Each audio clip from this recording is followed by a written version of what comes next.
हमारे उद्धव बाला साहब ठाकरे के सांसद जो है वो गैर हाजिर हो गए, संसद छोड़ के चले गए। तो हमको ये लगा कि ये बातें उनके कानों तक पहुंचनी चाहिए। आपके खासदार लोग 9 खासदार लोग जो वॉकआउट किए हैं, उससे ये चीज पता चल गई कि आप लोग को हमारे लिए स्टैंड लेना नहीं है। उद्धव साहब से मिलने के लिए कुछ मुस्लिम समाज के लोग गए थे, बॉडीगार्ड ने साइड में कर दिया।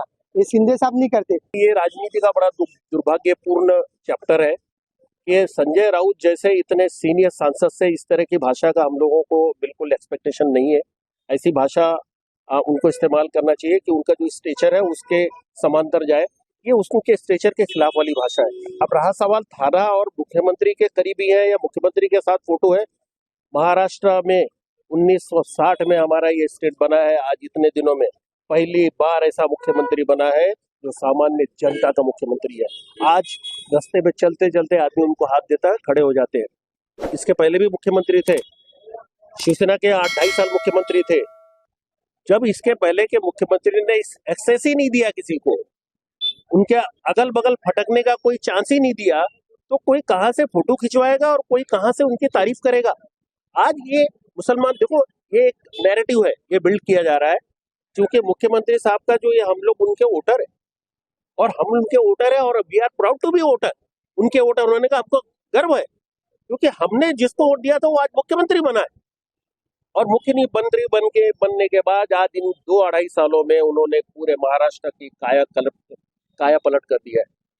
जो आप विकास देख रहे हो, आप मुंबई थाना या महाराष्ट्र के किसी भी हिस्से में चले जाओ, ये विकास महाराष्ट्र के लिए सपना था। इस सपने को साकार करके किसने दिखाया? एकनाथ शिंदे साहब ने दिखाया। तो जब एकनाथ शिंदे साहब इतना बड़ा बड़ा काम करेंगे, मामूली कार्यकर्ताओं के घर चले जाएंगे, हमारे यहाँ छोटे से कार्यकर्ता के यहाँ मैयत हो जाती है, उसके मैयत में चले जाते हैं झोपड़पट्टियों में, तो हमारा भी, हम एक नागरिक के तौर पे, हम कोई पार्टी के कार्यकर्ता उनकी बोल के तारीफ नहीं कर रहे, हम एक नागरिक के हिसाब से उनकी तारीफ कर रहे हैं कि जब एक नागरिक ये देखता है कि हमारा मुख्यमंत्री एक छोटे से कार्यकर्ता के घर में मैयत में आ रहा है, उनके अच्छे बुरे में आ रहा है, उनके बारसा में आ रहा है, उनके बर्थडे में आ रहा है, उनकी शादी में आ रहा है, उनके सुख दुख में आ रहा है, तो हमारा दिल भी भर आता है। और हमको ये नेचुरल है, ये प्रकृति का नियम है कि आप अगर किसी जानवर को भी आप प्यार करोगे तो वो भी आपके सामने दुम हिलाएगा। तो हम तो इस तरीके से उन्होंने आरोप किया कि आप थाने के लोग सुपारीबाज है, जो आंदोलन करने आए थे वो सुपारीबाज थे, लेकिन क्या वजह थी आंदोलन करने की, किस वजह से आपने आंदोलन किया? देखो, हमें जब ये मालूम पड़ा कि उनके 9 सांसद, जब ये वक्फ अमेंडमेंट बिल आई है तो उसमें महाराष्ट्र विकास आघाड़ी के और इंडिया आघाड़ी के लोगों ने अपना जो भाषण शुरू किया, तो उसके विरोध में भाषण शुरू किया। ये भी इंडिया आघाड़ी के घटक थे। हमको ये उम्मीद थी एज अ मुसलमान, क्योंकि हमको ये पता है कि ये वक्फ की जो बिल लाई गई है भाजपा द्वारा, ये बिल सिर्फ डाइल्यूट करने के लिए, लोगों का ध्यान हटाने के लिए लाया गया है इलेक्शन में। बाकी इनके पास कोई काम नहीं है। सत्ता में यही है, डबल इंजन सरकार, ये ट्रिपल इंजन सरकार, सब जगह यही है। खास करके भाजपा, आज इनके पास अगर कोई चेहरा है तो मुख्यमंत्री का चेहरा है। मैं भाजपा वालों से अनुरोध करूंगा कि मुख्यमंत्री के चेहरे को सामने रखकर अपना आगे का काम करो, वरना आपके 50 सीट के लाले पड़ जाएंगे। तो जब इन्होंने ऐसा ये चिढ़ाने का काम किया और हमने जब सुना कि हमारे उद्धव बाला साहब ठाकरे के सांसद जो है वो गैर हाजिर हो गए, संसद छोड़ के चले गए, तो हमको ये लगा कि ये बातें उनके कानों तक पहुंचनी चाहिए। क्या ऐसा कारण था? उस दिन तो कुछ नहीं था, बिल सिलेक्ट कर ज्वाइंट सिलेक्ट कमेटी में जा रही थी, पहले तो नहीं मालूम था ना आपको।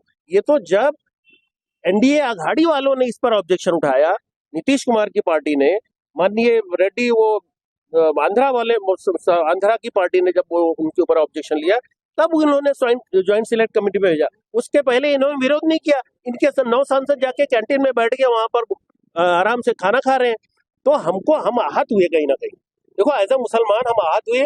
हमको ये लगा कि जब मुसलमानों ने इतना दिल से और इतना भरघोष और इतना टूट कर इनको जो है वोट दिया है, आखिरी हद तक वोट दिया है, तो फिर इनको हमारे हित में बात करनी चाहिए थी। अभी आपकी क्या मांग है? जिस तरीके से संजय राउत ने आपका फोटो दिखाकर कहा कि ये गुंडे लोग थे, उद्धव ठाकरे से क्या मांग करना चाहोगे भैया? हम सम्मानीय उद्धव साहब से बोलना चाहेंगे कि आप के जो राज्यसभा में और जो इधर लोकसभा में जो जितने भी सांसद है, ये अपनी पोजीशन क्लियर करें, भूमिका अपनी स्पष्ट करें।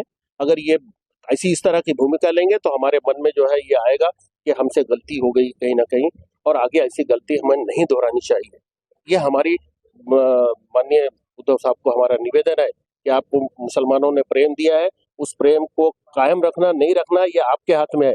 और अगर इस तरह का कृत्य हुआ तो आगे आप ग्रांटेड नहीं लेना मुसलमानों का वोट। हमने वोट दिया है और वोट इसलिए दिया था कि हमको लगा था कि जो महाराष्ट्र में आपके साथ जो अन्याय हुआ है, नहीं भाई हमको उसका हक अदा करना पड़ेगा। लेकिन आपके खासदार लोग 9 खासदार लोग जो वॉकआउट किए हैं, उससे ये चीज पता चल गई कि आप लोग को हमारे लिए स्टैंड लेना नहीं है।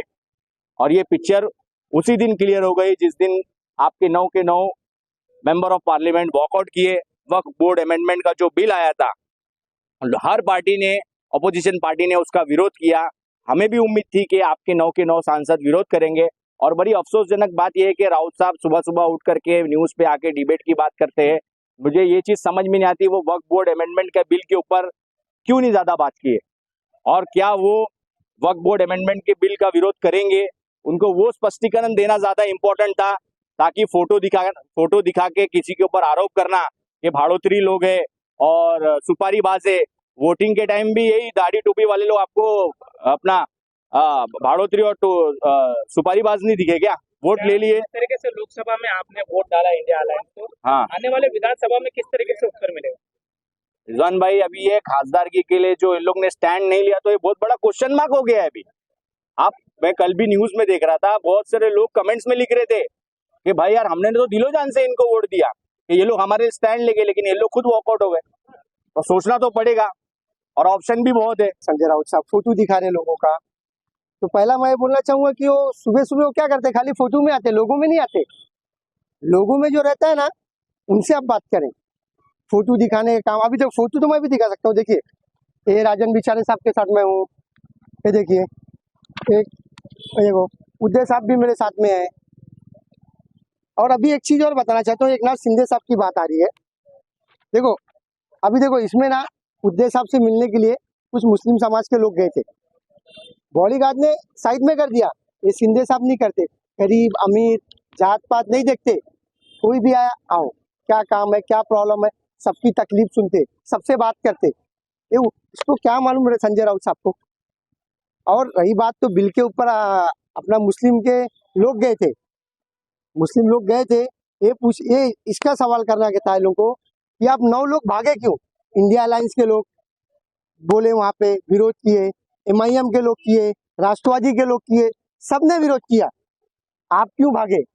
आज महाराष्ट्र में सबसे मुसलमानों के हित तो तुम ही हो, लोग तुमको ही वोट दिए ना, तो आप क्यों भागे। आप इस पे जवाब देने के बजाय सुपारीबाज कह रहे हो। आप अपने आप को पहले देखो। अगली बार वोटिंग करने के लिए, अगली बार वोटिंग जब आने वाले हाँ। उसके बारे में क्या सोचेंगे? हम लोग टोटल मुख्यमंत्री एकनाथ शिंदे साहब को वंस मोर लाना चाहते हैं, उदय साहब नहीं चाहिए। ऐसा करेंगे मुसलमानों के साथ, ये करेंगे।